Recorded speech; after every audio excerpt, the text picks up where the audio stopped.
So hi, আজি আমি discuss কৰি most demanding topic that is vacancy overlapping answer কি আৰু লো কাট অফ মাৰ্ক কিয় যাব আমি গোটেইখিনি ইন ডিটেইলস ডিসকাস কৰিম ওকে। সো ৰিসেন্টলি আপোনালোকে গম পাইছে যে বহুত নটিফিকেশন আহিছে আমাৰ chief minister Hemanta Biswa Sarma sir নিজে লাইভ আহি গোটেইখিনি বস্তুখিনি কৈ গৈ আছে। সো আমি ইন ডিটেইলস ডিসকাস কৰিম যে ফাৰ্স্ট থিংটো হ'ল সবে মই আগতে কৈছিলোঁ যে কাট অফটো ল' যাব, কিন্তু এতিয়া আৰু এবাৰ কৈ আছোঁ কাট অফটো ল' যাব। এতিয়া ফেক্টৰ্ছখিনি চাব, কোনখিনি ফেক্টৰ্ছ ল' কাট অফ যোৱাৰ কাৰণে মানে ৰিজনটো। ফাৰ্ষ্ট ফেক্টৰটো হ'ল আপোনাৰ এতিয়া ৰিচেণ্টলি আপোনালোকে নিউজটো পাইছেনে নাই ভেকেঞ্চি অভাৰলেপিঙৰ। ত' ভেকেঞ্চি অভাৰলেপিং যদি চিম্পল ভাষাত যদি আপোনালোকক ক'ব যাওঁ, ভেকেঞ্চি অভাৰলেপিংটো হয় মানে যেতিয়া এটা ষ্টুডেণ্ট যদি সি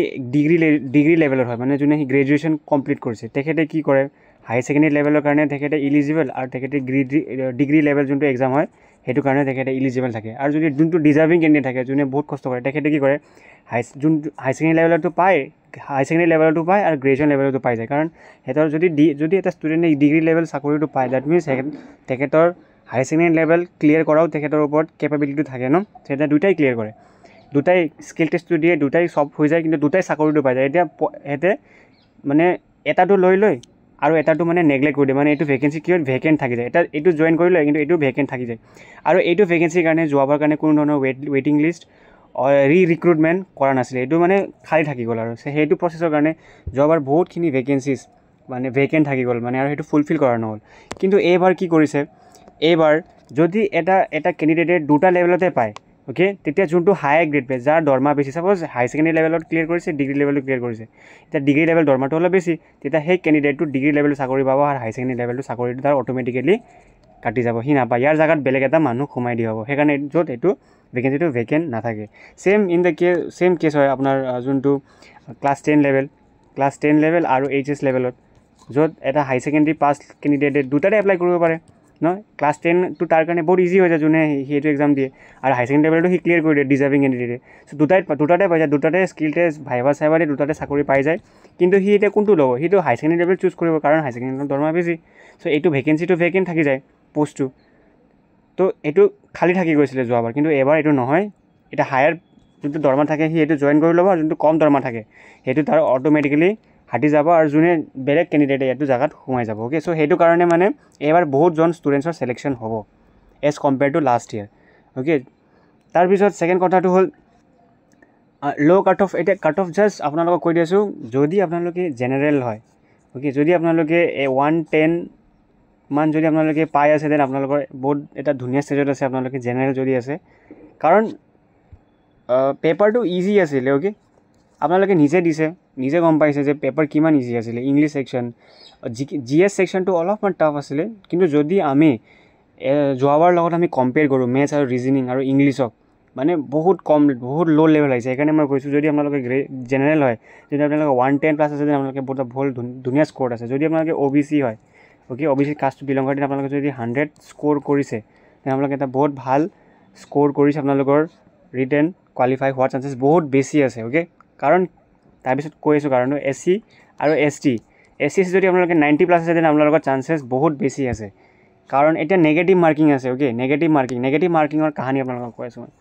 যেতিয়া এক্সামটো শেষ হৈ গৈছে, যোনদিনা হাই ছেকেণ্ডেৰী লেভেল এক্সাম শেষ হৈ গৈছে ন, তেতিয়া বহুত ৰিপৰ্টাৰবিলাকে এক্সাম চেণ্টাৰৰ বাহিৰত গৈ থিয় হৈছে আৰু কৈছে, দাদা আপোনালোকে কিমান পাব। ল'ৰা ছোৱালীবিলাকৰ মুখত ইমান হাঁহি কৈছে যে মই 130 পাম, মই 140 পাম। ইনফেক্ট আমাৰ যোনটো ষ্টুডেণ্টছেও কমেণ্ট কৰি কৈছিলে যে মোৰ এপ্ৰক্সিমেটলি 130 মান কৰিছোঁ, 130 মান পাম মই। কিছুমানে 140 কৈছে, কিছুমানে 120 কৈছে। কিন্তু লাহে লাহে এদিন দুদিন পিছত যেতিয়া আনচাৰ্ছখিনি ডিছকাছ কৰা ষ্টাৰ্ট হ'ল ইউটিউবত ন, আনচাৰ মানে যোনটো মেমৰি বেছড আনচাৰ্ছখিনি, যেতিয়া সিহঁতে নিজে ইভালুৱেট কৰিব ট্ৰাই কৰিলে, তেতিয়া লাহে এটা দুটা কৰি যোনে 130 পাম বুলি কৈছিলে তাৰ এৰাউণ্ড 105 মান হৈ গৈছে। মানে চোৱা ইমান তললৈকে মানে পৰি গৈছে মাৰ্কছখিনি নেগেটিভ মাৰ্কিঙৰ কাৰণে অ'কে। তেনেকুৱা ধৰণৰ ছিটুৱেশ্যনো ক্ৰিয়েট হৈছে, আৰু আপোনালোকে নিজেই অনুভৱটো কৰিছে চাগে ন। আপোনালোক যোনটো লাগিছিলে ফিল হৈছিলে যে এক্সামটো বহুত ভাল হৈছে, কিন্তু এক্সাম অহাৰ পিছত চেক কৰাৰ পিছত আপোনালোকে মাৰ্কছ লাহে কোনোবা এটা ফ্ৰেণ্ডক ফোন কৰিলে ডিছকাছ কৰিছিলে, ভাইটি এইটো নম্বৰ কি হয়, ভণ্টি এইটো নম্বৰ কি হয়, সি কৈছে এইটো হয়, আপোনালোকে লিখিছে বেলেগ, তো ভুল হৈ যায়। তেনেকুৱা ধৰণৰ ছিটুৱেশ্যনো ক্ৰিয়েট হৈছে সেইটোৰ কাৰণে অ'কে। সেইটোৰ কাৰণে বহুতৰ মাৰ্কছ বহুতখিনি কমি গৈছে অ'কে। প্ৰথম দিনা যেতিয়া পল কৰিছিলোঁ এৰাউণ্ড চবে 130 মাৰি আছিলে। এতিয়া ৰিচেণ্টলি যোনটো পল দিছিলোঁ তাতে চবৰে 90ৰ পৰা 110ৰ ভিতৰত আছে। ডেট মিনছ কাট অফটো সিমান ৰেঞ্জতে যাব অ'কে কাৰণ এইটো 1:2 নহ'লে 1:3 ৰেচিঅ'ত মাতিব যদি আমাৰ ভেকেঞ্চি টোটেল কিমান আছে এপ্ৰক্সিমেট ধৰি লৈছোঁ 3,200টা আছে যদি আমাক 1:2 মাতে তেতিয়া আমাক কিমানজনক মাতিব 6,400জনক মাতিব আৰু যদি 1:3 ৰেচিঅ'ত মাতে তেনেহ'লে কিমান 9,600 কেণ্ডিডেটছক মাতিব কিহৰ কাৰণে ছেকেণ্ড ষ্টেজৰ কাৰণে মানে যোনটো স্কিল টেষ্টৰ কাৰণে অ'কে চ' সেইখিনি ফেক্টৰ্ছ বহুত মেটাৰ কৰে চ' কাট অফ এতিয়া বহুত মেছেজ কৰি আছে মোক এনেকুৱা হ'ল তাৰপিছত ডিপ্ৰেশ্যন গৈছোঁ পঢ়িব পৰা নাই চ' যি হ'বলগীয়া আছিলে সেইটো হৈ গ'ল এতিয়া যদি আপোনালোকে ডিগ্ৰী লেভেলত হয় হাই ছেকেণ্ডেৰী লেভেল এক্সামটোহে গৈছে এতিয়া গ্ৰেজুৱেশ্যন লেভেল এক্সামটো আহি আছে ন আপোনালোকে গ্ৰেজুৱেশ্যন লেভেল এক্সামৰ কাৰণে বেছি আপোনাৰ 100% দিয়ক হয়নে আৰু যদি আপোনালোকে HS লেভেল এক্সামটো দিছে হাই ছেকেণ্ডেৰী পাছ হৈছে আপোনালোকে HS লেভেলটো দিলে তেতিয়া আপোনালোকৰ আৰু এটা চান্সেছ সেইটো হ'ল মেট্ৰিক লেভেলৰ ক্লাছ 8 লেভেল যিকোনো লেভেল যদি আছে আপোনালোকে সেইখিনি লেভেলৰ কাৰণে ফ'কাছ কৰক এতিয়া অ'কে আৰু পেটাৰ্ণটো যে যিয়ে থাৰ্ড গ্ৰেড হাই ছেকেণ্ডেৰী লেভেলৰ ইজি হ'ল বুলি সেইখিনি দুটা আৰু যিমানখিনি এক্সাম বাকী আছে তাতো ইজি থাকে বুলি কোনো ধৰণৰ তেনেকুৱা ধৰণৰ কথা মানে নহয় মানে ইলজিকেল অ'কে টানো আহি যাব পাৰে ক'ব নোৱাৰি এটা পেপাৰ টান আহি গ'ল এটা পেপাৰ বহুত সহজ আহি গ'লতো বেলেগ এটা পেপাৰ বহুত টানো আহি যাব পাৰে অ'কে মানে ক'ব নোৱাৰি ন এণ্ড থাৰ্ড কথাটো হ'ল আনচাৰ কি বহুত এটা গুড নিউজ অ'কে যে আমাৰ কালি নে আজিয়ে আমাৰ চিফ মিনিষ্টাৰ ছাৰে লাইভ আহি কৈছে যে আনচাৰ কি আপোনালোকে ডাউনলোড কৰিব পাৰিব অ'কে আনচাৰ কি মানে কি আমাৰ যোনটো OMR শ্বীট আছিলে ন সেইটো আপোনালোকে ছেবা ৱেবছাইটত গৈ ডাউনলোড কৰিব পাৰিব আপোনালোকে চাগে 50 rupees মান পে' কৰিব লাগিব ন 50 rupees মান পে' কৰি আপোনালোকে সেই OMR শ্বীটটো ডাউনলোড কৰি ল'ব সিহঁতে মেইল কৰি দিব নে যি কৰি দিব এতিয়া আপোনালোকৰ পিছত যেতিয়া ন'টিফিকেশ্যন আহিব 27 তাৰিখে তেতিয়া আমি গম পাম এণ্ড আমাৰ আনচাৰ কিও প্ৰভাইড কৰা হ'ব অফিচিয়েল ৱেবছাইটত চ' সেইটো আমাৰ এটা ভাল নিউজ মানে এতিয়া ট্ৰান্সপেৰেণ্ট থাকিব মানে যিমানখিনি মানে বেয়া কামবিলাক হয় অ'কে ঘোচ তেনেকুৱা ধৰণৰ কাম হয় তেতিয়া এইটো এইবাৰ নোহোৱাৰ চান্সেছ বেছি আছে হ'লেও মানে এটা বহুত দুখৰ কথা যে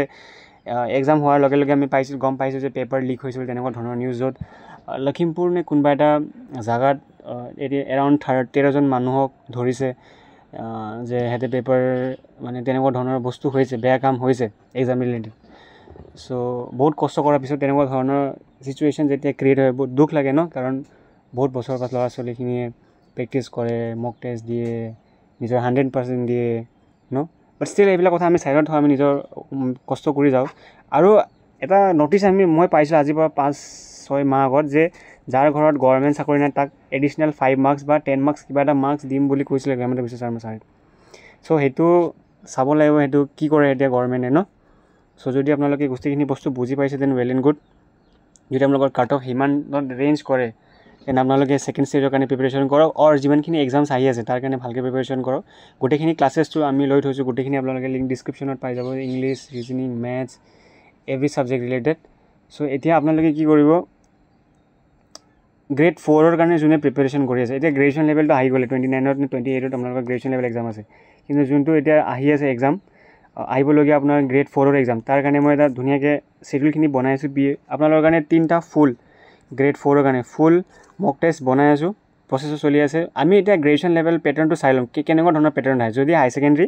আৰু গ্ৰেজুৱেশ্যন লেভেলৰ যোনটো কুৱেশ্যন পেটাৰ্ণটো যদি ছেইম থাকে যেনেকুৱা ধৰণৰ কুৱেশ্যনছ আহিছিলে যদি তেনেকৈ মিল খায় তেনে আমাৰ তেনেকুৱা ধৰণৰে ফুল